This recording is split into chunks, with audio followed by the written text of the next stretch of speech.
Hello दोस्तों, फटाफट जी के 50 प्रश्न हिंदी के आपके स्वागत है। आज चलिए चलते हैं पहले प्रश्न पर। क्या कहता है आपका प्रश्न? काव्य को पढ़ने, सुनने या देखने से जिस आनंद की अनुभूति होती है उसे क्या कहते हैं? ये हिंदी के वेरी मोस्ट इंपॉर्टेंट क्वेश्चन जो पिछली वीडियो में 50 कराए थे पिछली, और इस वीडियो में 50 आपके हैं। इसको कहते हैं रस, यानी कि ऑप्शन नंबर सी हो जाएगा आपका सही जवाब। तो बच्चों ये ध्यान से पढ़िएगा, जो कि यूपी पुलिस में और आने वाले एग्जाम में टेट में भी पूछे जा सकते हो। चैनल पहली बार है, चैनल को सब्सक्राइब जरूर कर लीजिएगा। चलिए चलते हैं वीडियो की तरफ, स्टार्ट करते हैं वीडियो के। तो अगला सवाल आपका क्या कहता है?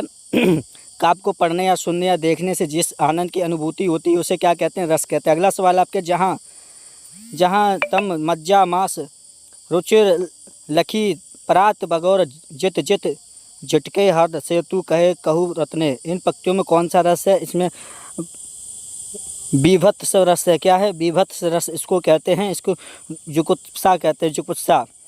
अगला सवाल क्या कहता है आपका? स्थायी भावों को जागृत और उत्क्षिप्त करने वाले कारक को क्या कहते हैं? स्थायी भावों को जागृत और उत्क्षिप्त करने वाले कारक को क्या कहते हैं?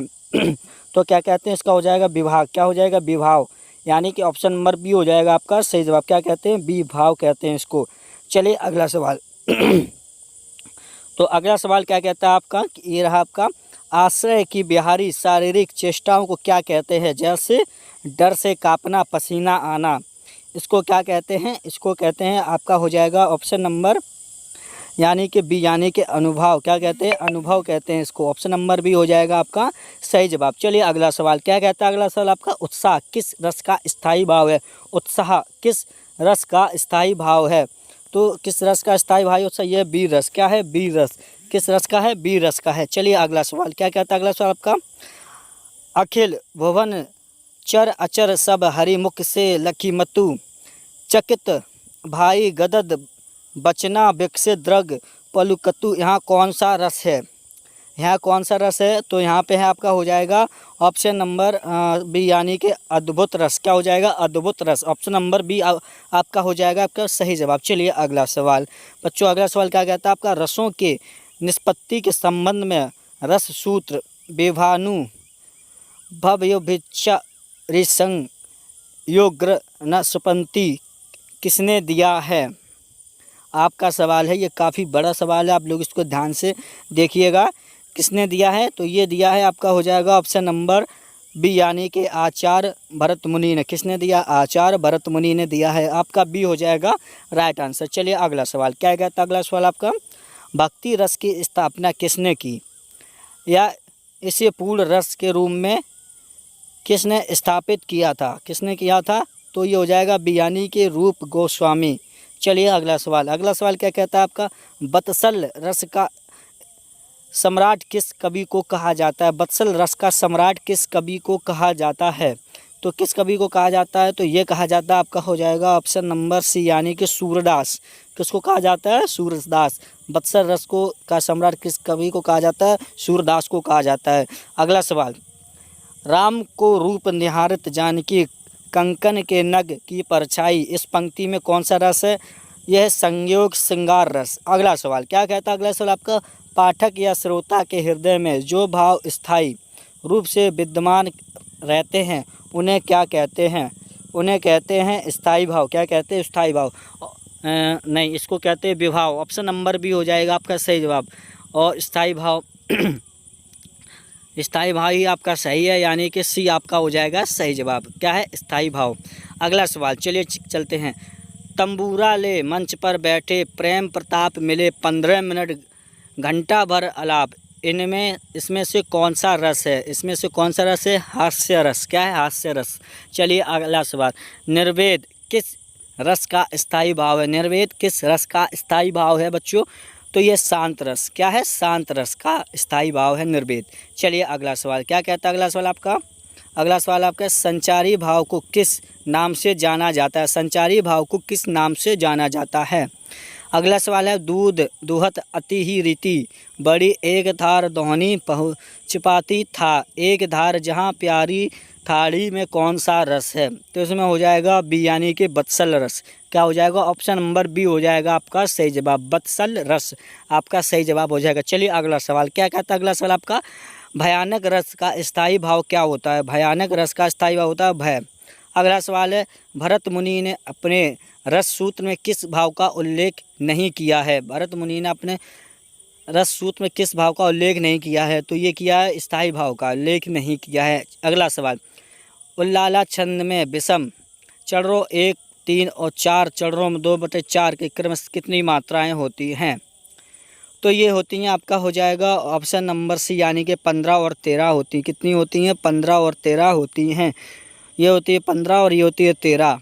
चलिए अगला सवाल, गीत का छंद में प्रत्येक चरण में कितनी मात्राएं होती हैं? गीत का छंद में होती हैं, आपका हो जाएगा ऑप्शन नंबर बी, यानी कि 26 मात्राएं होती हैं। चलिए अगला सवाल, छंद के चरणों के अंत में आने वाले सामान्य वर्णों का या ध्वनि को क्या कहते हैं? या ये होता है यति, यानी कि आपका हो जाएगा ऑप्शन नंबर होता है क्या हो जाएगा आपका, यहाँ हो जाएगा आपका ऑप्शन नंबर सी, यानी कि तुक। क्या कहते हैं? तुक कहते हैं। चलिए अगला सवाल, अगला सवाल क्या कहता है आपका, निम्नलिखित में से कौन सा आधर्षम मात्रिक छंद का उदाहरण है? निम्नलिखित में कौन सा आधर्षम मात्रिक छंद का उदाहरण है? तो यह है दोहा। क्या है? दोहा। ऑप्शन नंबर सी आपका एकदम सही हो जाएगा। छप्य छंद किन 2 छंदों के मेल से बनता है? तो ये रोला प्लस उल्लाला से बनता है। आपका हो जाएगा बी। अगला सवाल, बड़रिक छंदों में गणना किस आधार पर की जाती है? बड़रिक छंदों में गणना किस आधार पर की जाती है? तो किस आधार पर की जाती है? वर्णों के आधार पर की जाती है। ऑप्शन नंबर बी हो जाएगा आपका सही जवाब। चलिए अगला सवाल, क्या कहता है अगला सवाल आपका, धनाक्षरी और सवैया किस प्रकार के छंद हैं? धराक्षरी, तो ये बड़रिक छंद। क्या है? बड़रिक छंद। चलिए अगला सवाल, क्या कहता है अगला सवाल, सुनु राम जेही शिव धनु तोरा सब सा बाहु सम सो रिपु मोरा, इन पंक्तियों में कौन सा छंद है? तो यह है छंद। क्या कहते हैं इसको? छंद। कौन सा छंद है? चौपाई। यह है छंद, यह है चौपाई। आपका सी हो जाएगा सही जवाब। चलिए अगला सवाल, अगला सवाल आपका, मत गयानंद किस छंद का एक भेद या प्रकार है? ये सवैया। क्या हो जाएगा? सवैया। ऑप्शन नंबर बी हो जाएगा आपका सही। चलिए अगला सवाल, कुंडलियाँ छंद में कितने चरण होते हैं? कुंडलियाँ छंद में कुल कितने चरण होते हैं? 6, यानी कि बी हो जाएगा आपका सही जवाब। चैनल में पहली बार है तो बच्चों चैनल को सब्सक्राइब जरूर कर लीजिएगा। संयुक्त अक्षर आधा अक्षर के से ठीक पहले वाले वर्ड को छंद शास्त्र में क्या माना जाता है? तो इसको माना जाता है, हो जाएगा आपका ऑप्शन नंबर बी, यानी कि गुरु। क्या माना जाता है? गुरु आपको माना जाता है। अगला सवाल है आपका, अनुष्टुप क्या कहता है? अनुष्टुप क्या है? तो ये हो जाएगा आपका ऑप्शन नंबर सी, यानी कि एक बड़रिक छंद। क्या हो जाएगा? सी, एक बड़रिक छंद हो जाएगा। अगला सवाल आपका क्या कहता है, जिस छंद में ना तो वर्णों का बंधन हो और ना ही मात्राओं का, उसे क्या कहते हैं? उसे क्या कहते हैं? तो उसे कहते हैं बच्चों आपका हो जाएगा ऑप्शन नंबर सी, यानी कि मुक्त छंद। क्या कहते हैं? मुक्त छंद। अगला सवाल आपका, यामाता राज बनसलगरा सूत्र के अनुसार पहले गढ़ या गढ़ का रूप क्या होगा? आपका सवाल है।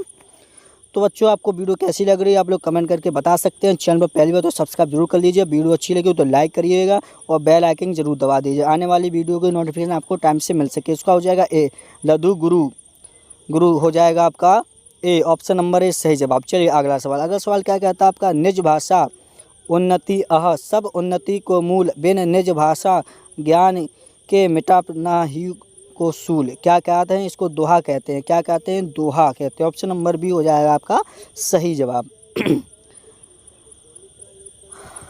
तो आपको कैसे लग रहे हैं प्रश्न आप लोग देखिएगा, आपके जीके के भी प्रश्न आपको यहाँ पे मिल जाएंगे, जो कि चैनल पर आप लोग जाइएगा और जीके चैनल भी देखिएगा, वीडियो देखिएगा, चैनल देखिएगा, काफ़ी अच्छे वीडियो आपको इस चैनल पे मिल जाएंगी। अगला सवाल, छंद के अंगों की कुल संख्या कितनी मानी जाती है? छंद के अंगों की कुल संख्या कितनी मानी जाती है? 7।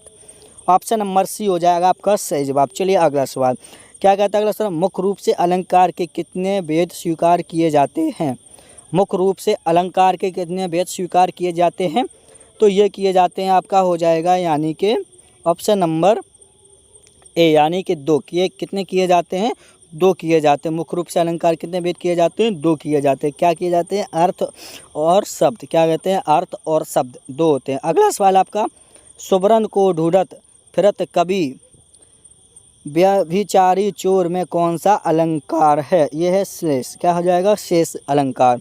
अगला सवाल, उदिति उदयगिरी मंच पर रघुवर बाल पतंग वैसे संत सरोज सब हर्षे लोचन भृंग में कौन सा अलंकार है?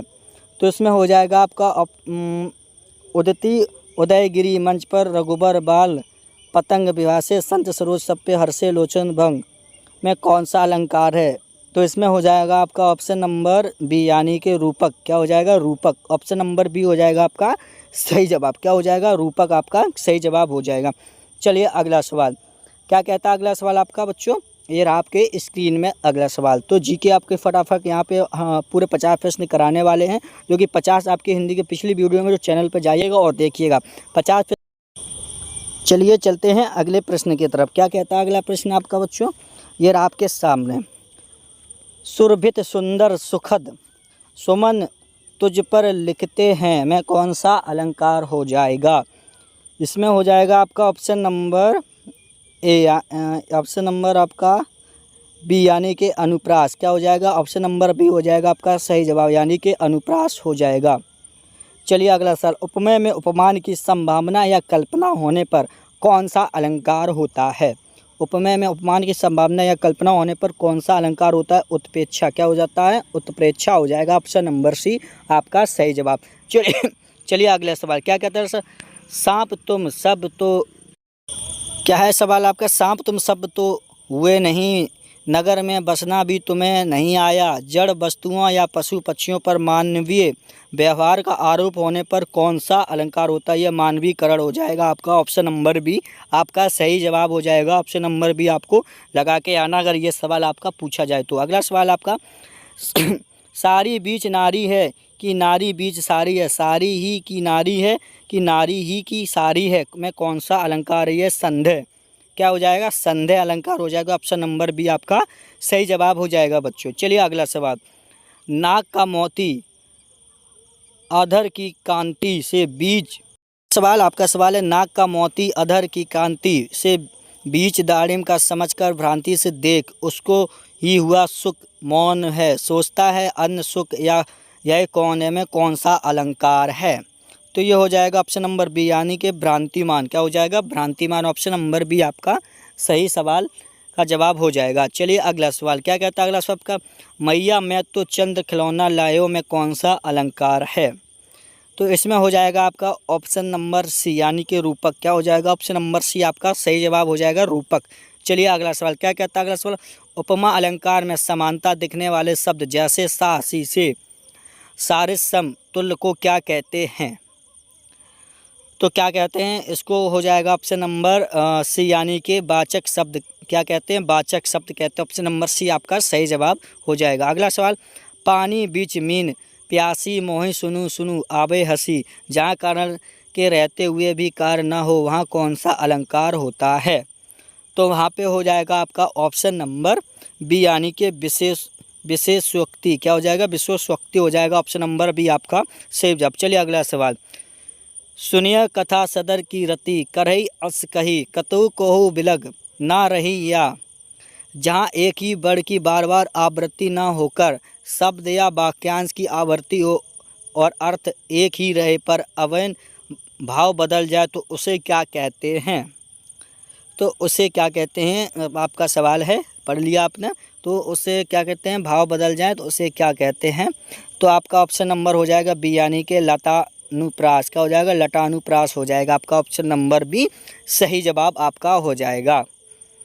चलिए अगला सवाल, क्या है अगला सवाल आपका, मधुवन की छाती को देखो सूखी इसकी कितनी कलियां में कलियां शब्द में कौन सा अलंकार है? क्या हो जाएगा? कौन सा अलंकार? कलियां शब्द कौन सा? शेष। क्या हो जाएगा? श्लेष अलंकार आपका। ऑप्शन नंबर बी आपका सही जवाब हो जाएगा। चलिए अगला सवाल, देखी सुदामा ने दीन दशा करुणा करी को करुणा निधि रोए में रस को कारण है, पर करुणा करी में करुणा निधि से अलंकार कौन सा है? करुणा निधि में अलंकार कौन सा है? तो इसमें हो जाएगा आपका ऑप्शन नंबर सी यानी कि अनुप्रास अलंकार हो जाएगा आपका सी, यानी कि सही आंसर है आपका सी, राइट आंसर। चलिए अगला सवाल। तंत्री नाद कवित रस सारस राग रति रंग अनबूढ़े बूढ़े तरेजे बूढ़े सब अंग। जहाँ बाहर से विरोध दिखाई दे पर वास्तव में विरोध ना हो वहाँ कौन सा अलंकार होता है? यहाँ होता है विरोधाभास अलंकार होता है। ऑप्शन नंबर बी हो जाएगा आपका सही जवाब। चलिए अगला सवाल। हनुमान की पूंछ में लगन न पाई आग लंका शीघ्र जरी गई गए निशाचर भाग में कौन सा अलंकार है? आपका सवाल है, काफ़ी अच्छा सवाल है ये, और आपका 99 सवाल है। ये अतिशयोक्ति अलंकार हो जाएगा। ऑप्शन नंबर ए आपका सही जवाब। अगला सवाल। अलंकार संप्रदाय के प्रवक्त आचार्य कौन माने जाते हैं? आपका लास्ट सवाल हो जाएगा यहाँ पे। तो कौन माने जाते हैं अलंकार संप्रदाय के प्रवक्त आचार्य कौन माने जाते हैं? आपका हो जाएगा आचार्य भमय। आपका यानी कि 100 प्रश्न आपको मैंने 2 वीडियो में करा दिए हैं, आधे 50 में, इसमें 50 हो गए हैं। तो वीडियो आपको कैसी लगी आप लोग हमें कमेंट करके बता सकते हैं। और जो बच्चे पहली बार इस वीडियो को देख रहे हैं, चैनल पर पहली बार हैं, चैनल को सब्सक्राइब कर लीजिए, बेल आइकन को दबा दीजिए। आने वाली सभी वीडियो आपको नोटिफिकेशन में मिल जाएंगी, जीके की और आपकी सभी कॉम्पिटिटिव एग्जाम की, आपके करंट अफेयर और जीके से रिलेटेड इस चैनल पे वेरी मोस्ट इंपॉर्टेंट क्वेश्चन मिल जाएंगे। और वीडियो अच्छी लगी तो वीडियो लाइक करिए और कमेंट करके ज़रूर बताइएगा अगली वीडियो आपको किस में चाहिए और कौन से आपके चाहिए। आने वाले आपकी यूपी पुलिस के जो एग्ज़ाम आने वाला है 8, 9, 10 को जो होने वाला है उसमें भी ये हिंदी आ सकती है।